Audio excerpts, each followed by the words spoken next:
We have new GDP numbers in the United States from the third quarter. The numbers are extraordinary. 5.2% annualized growth from Q3. These are numbers that it must be somehow terrible for Joe Biden. I'm sure Republicans will figure out a way to explain to us why these excellent GDP growth numbers are terrible for Joe Biden, but I don't really know what the case to be made is yet. Here is a report from CNBC. U.S. GDP grew at a 5.2% rate in the third quarter, even stronger than first indicated.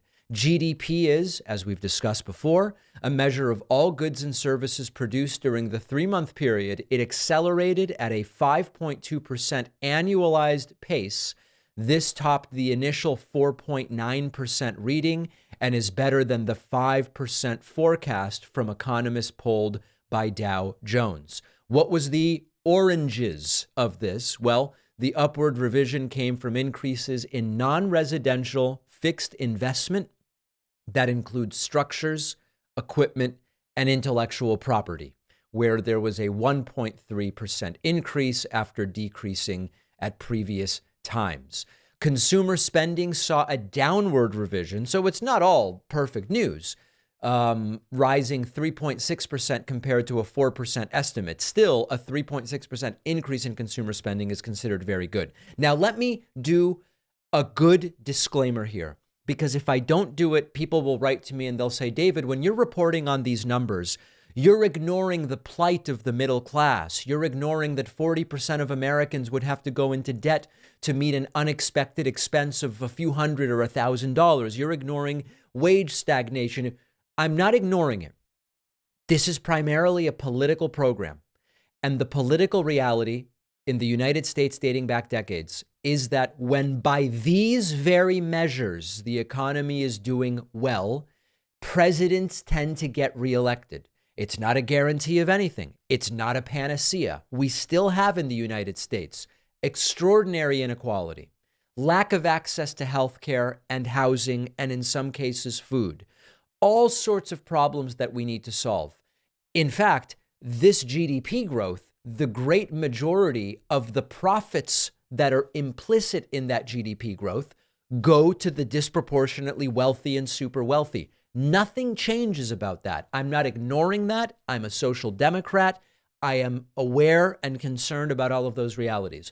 The point here, as we are now just over 11 months from a presidential election, is that by just about every important economic metric, this is a pretty good economy. It's not a perfect economy, but we see now that the infrastructure bill of Joe Biden has at least something to do when you look at structures and what is driving up GDP. When you look at the CHIPS Act, when you look at other smaller economic achievements of the Biden administration, they aren't solely responsible for this. Much of this is based on global economic conditions and business cycles and so many different things. But the argument that Bidenomics is destroying the economy certainly falls flat. Now, on the other hand, we haven't seen the nude pictures of Hunter Biden. So maybe that'll have an impact as well on how people vote in November. And I'm sort of joking when I say that, but the point I continue to come back to is if you really zoom out and you say, okay, forget about Biden being 80 and forget about Trump being a former president who incited a riot and is now running again, but he's facing criminal trials. And what will that do to his campaign ability? Zoom out, okay? 30,000 foot level. If the economy remains more or less like this, to me, it inspires confidence that the person in the Oval Office who oversaw that is likely to be reelected. Now, I saw a funny comment about this that is something along the lines of, most Americans don't care about GDP.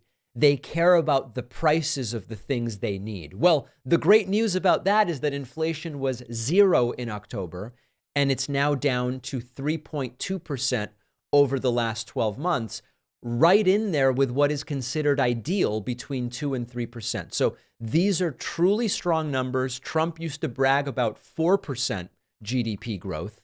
And if let's give Trump a mulligan on the COVID year, forget about that. In 2017, Trump oversaw 2.3% GDP growth.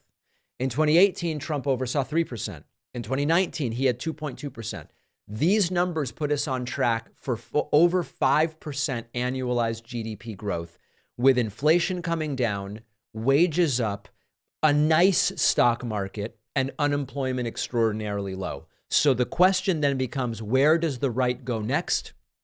I'm going to show you. They go to, oh no, unemployment is up to 3.9%. Let's discuss that next. If you live in the United States, did you know that anyone can access your most private information using people search sites? These are sites populated with information from data brokers. They have access to your social security number, login credentials, addresses, location history, even your online activity. That is not information about yourself that you want floating around. And the solution is our sponsor, Incogni. With just a couple of clicks, you can grant Incogni permission to go to work for you. They contact the data brokers on your behalf. They say, remove this person's data, and they ensure that your private data will stay private. Incogni will also handle disputes on your behalf, keeps you updated on progress every step of the way. They tell you how many data search sites they've gotten your information removed from, which ones they're working on, and other information. So this can protect you from identity theft. It can keep entities from looking up your information, like insurance companies, financial institutions, your employer. It can cut down on spam and telemarketing calls. And the first 100 people to use the code PACMAN get 60% off when you go to incogni.com/PACMAN. The link is down below.